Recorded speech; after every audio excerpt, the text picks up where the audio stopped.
once again. Oh, hey guys, welcome to our YouTube channel Techno Holic. Today we are going to unbox a newly launched smartphone by Oppo that is Realme U1. So let's start.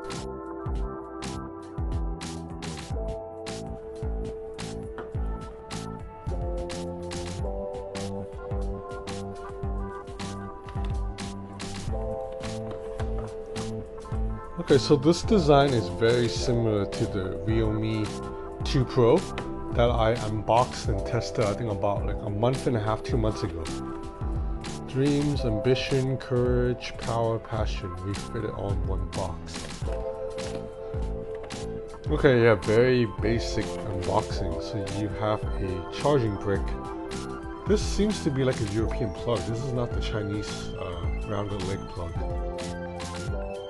Yep, not USB-C. This is a micro USB kit. Micro USB. And here is a SIM ejector tool and a jelly case.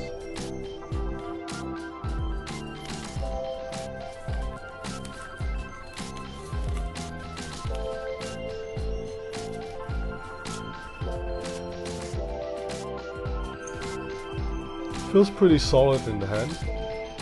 You see it has that smaller notch like on the OnePlus 6T and Oppo and Vivo's recent phones. So I will set this up and I will be back. Alright guys, I'm back. So since that unboxing clip, it's been about 9 days. So I've been using this phone heavily since then, so I have a pretty good impression of it. So this is yet another winner from these Chinese sub-brands like Realme, Honor, Poco, Nubia. They're just pumping out really well-built phones for really good price. Now I don't know the official pricing of this phone yet, but I'm pretty sure it's going to be really affordable. So we'll go over the specs really quick. You have a 6.3-inch display with a 19.5 by 9 aspect ratio. As you can see, this is pretty close to bezel-less. You have a really small dewdrop notch with just a really, tiny chin. It's not that bad at all. So this is a almost bezel-less display with a 91% screen to body ratio.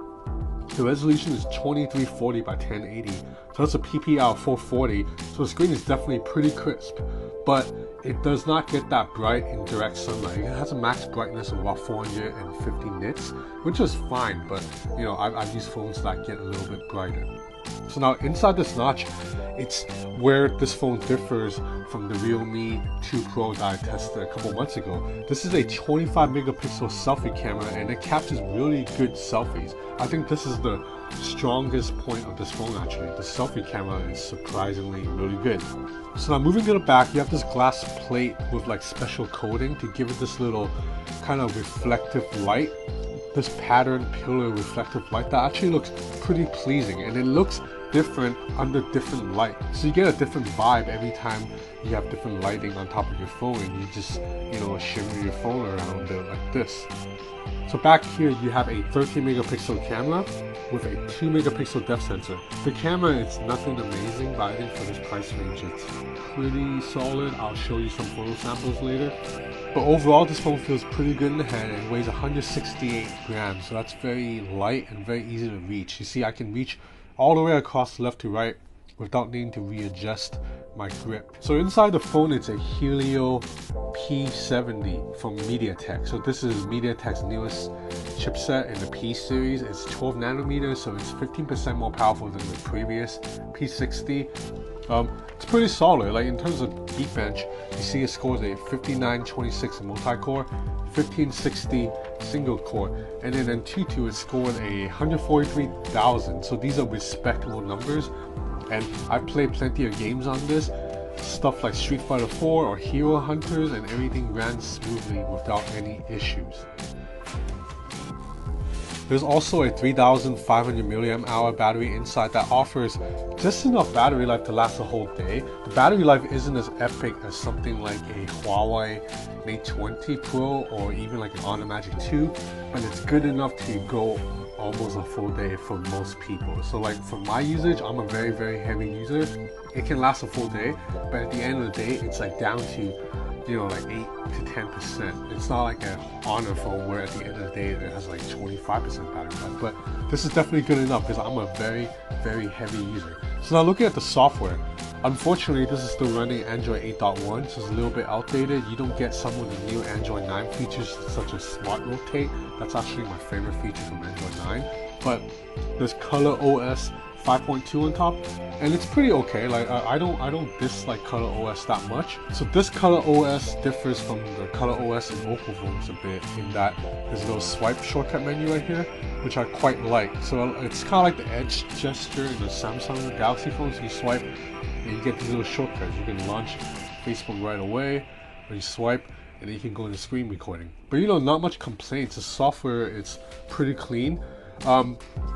Inside settings, you do get some gestures in smart and convenient. So right here you see that you can go switch between navigation buttons or swipe gestures, which I like. The swipe gestures here is pretty useful and intuitive. You swipe from the middle to go home, swipe from the left or the right to go back, and then you swipe up and hold to go into Apple Review. So now back to the gestures. You can have other stuff like screen off gestures, so you can draw an O to start a camera. It doesn't launch as fast as on a OnePlus 16. Again, I don't know the official pricing of this. I don't know, these Chinese brands, they always give me a phone early, but then they won't tell me how much it is, so I just have to guess. But I'm pretty sure, looking at the specs and just the branding of the phone, this is not going to be like a $400, $500 phone. It's probably going to be under 250 bucks, maybe under 200. At that price range, I think the Realme U1, it's a really good entry-level budget value phone. I mean, this design looks really good. We're at a point where you don't even have to spend more than $250 anymore to get a really nice looking phone. You can drop like $180 or $200 and still get a phone that looks pretty damn good. I mean, let me grab my iPhone really quick.